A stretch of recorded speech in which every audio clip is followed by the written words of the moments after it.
All right, Shalom. All right, this is Kamali Allah out of Great Millstone, Atlanta. I want to give all praises to Yahweh, Ba'ashim Yahweh Shai, Ba'ashim Rakakwadash. All right, double honors to our elders and apostles of Great Millstone. Shalom to all I can push down this truth and sincerity. All right, this is GMS Godspeed. All right, quick lesson. All right, this is going to be centered around humility and being humble. Okay, being humble and meek. Okay, you know that's a key characteristic in this truth is to stay humble, and through that, all right, you actually gain wisdom, okay, and you gain more life, okay, because the Lord only deals with the lowly in heart, okay. Why would the Lord use someone why would the Lord use a know-it-all? You can't use a know-it-all. Just like if you have a sports team, right?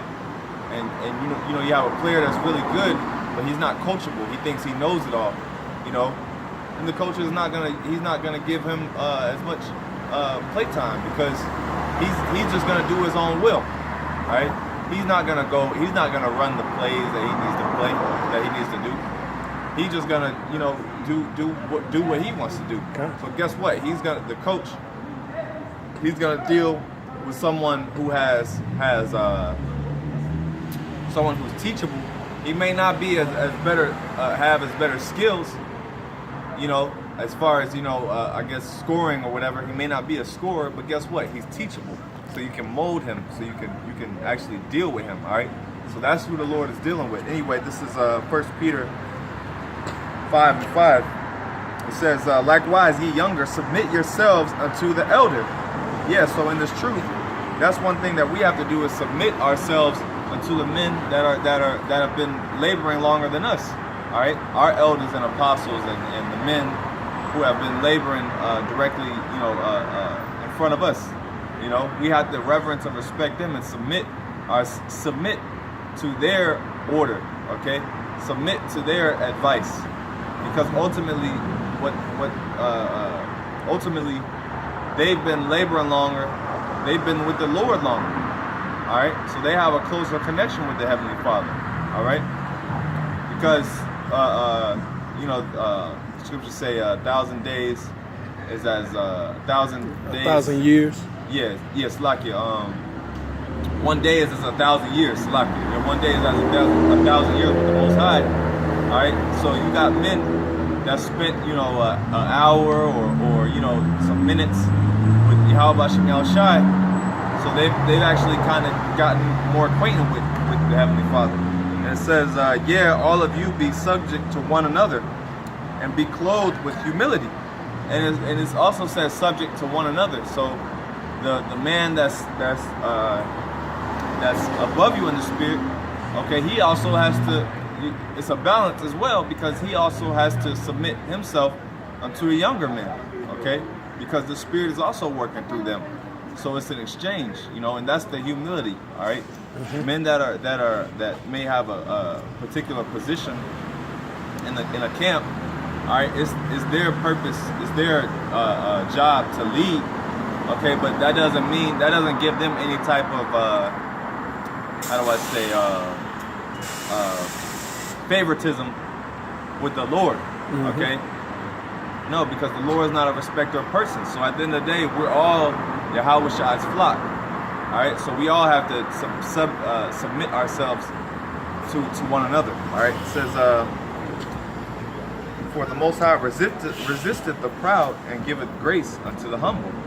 Yeah, because the Lord resists the proud. Okay, as I said before, if you have a sports team and you have a proud ass player, right?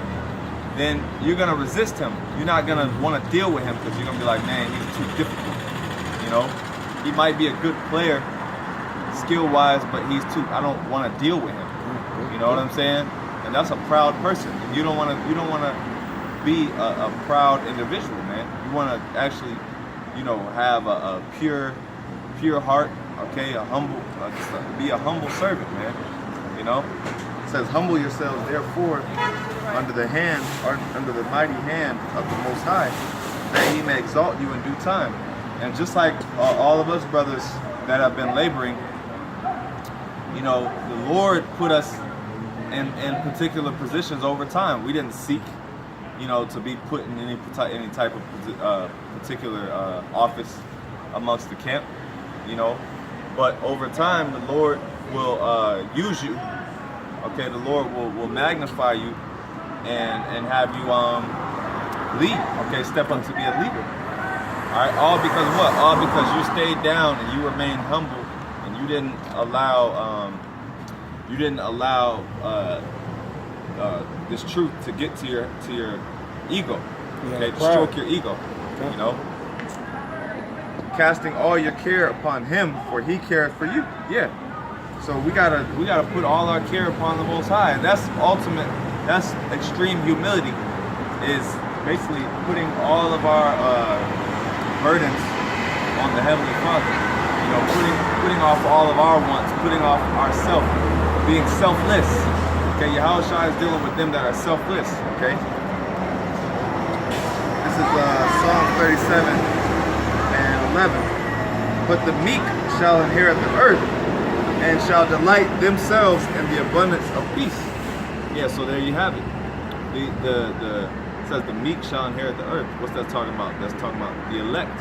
Okay, if the elect is gonna inherit the earth, then that means the elect men of the Heavenly Father have to have the characteristic of meekness. Okay, being low. And when you go into that word, the Hebrew word meek, it's ainah.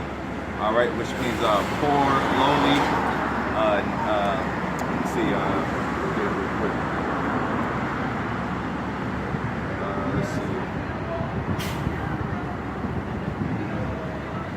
Yeah, this is meek. It's ainah, and it says poor, humble, afflicted. Okay. Yeah, because we're afflicted. All right. There's no reason why our particular situation, as far as Israel being in the position that we're in, right? There's no reason why you should be proud. We're still slaves, man. Okay. How the hell are you? That doesn't even. That's like an oxymoron. A proud slave. You know, those are two words that just don't go together. Because we're all slaves. We're in captivity. We're under captivity under the so-called white man. But here it is. You have certain slaves that think they're better than other slaves, man. I think they think they're hot shit, you know, and that's not so, because we're all meek, we're all in the same boat, okay, and we're all lowly and poor, okay. We all need salvation, so there's no reason why anyone should feel like they're superior to the next. That's why Yahushua said, he said, let him that is without sin cast the first stone, right? So basically he cut them. It's like, which one of you is without sin? None of you. We're all within sin. The scriptures also say all fall short of the glory of the Most High. Right? So this thing is not of ourselves, right? This is 2 Chronicles 33 and 12, and it says, and when this is talking about Manasseh. All right, it says, and when he was in affliction, he besought the Lord his power. And he humbled himself greatly before the power of his fathers, and prayed unto him, and was entreated of him, and heard his supplication, and brought him again to Jerusalem his king. Then Manasseh knew that the Lord was he was power. Okay, yeah, because the key in this precept is the fact that it says in his affliction he besought the Lord. Okay. And in our afflictions, we have to do the same thing. We're in afflictions right now. We're in bondage, man. You know, we work in these jobs, you know, making crumbs, okay? We, you know, have certain infirmities, certain messed up ways about ourselves that we have to purge off, certain infirmities, certain things that, like I said, that we have to work out and cleanse, okay? So there's nothing to be proud about over that. There's nothing to be proud about of being in the flesh. This flesh is weak. And when you realize that, then you realize that, damn, until we receive the kingdom, we gotta stay low and we gotta stay meek, okay? Alright. Let's get Ezekiel 9 and 4. Alright, and it says, And the Lord said unto him, go through the midst of the city and mark them, and set a mark upon the foreheads of the men that sigh and cry for all the abominations that be done in the midst thereof. Yeah, so a man of the Lord, he's going to be in the spirit of sighing and crying. Those are actions of someone who's meek. Those are actions of someone who's humble, through crying, through sighing, and constantly, being down. Okay, not accepting this messed up, wicked world. All right, this world, being a righteous man in a wicked world will make you humble. Okay, it'll give you humility, because you see that this place is fucked up, and it gives you more fear, it gives you more respect and reverence for Yahweh Shem Shai, gives you more respect and reverence for the men that have been laboring, that have been dealing with this wicked system, dealing with living under oppression longer than you. Okay. So that's pretty much it. All right. Lord, we were edified. I want to give all praises to Yahweh, Ba'ashem Yahweh Shai, Ba'ashem Kakodash. Double honors to our elders and apostles of Great Millstone. Shalom.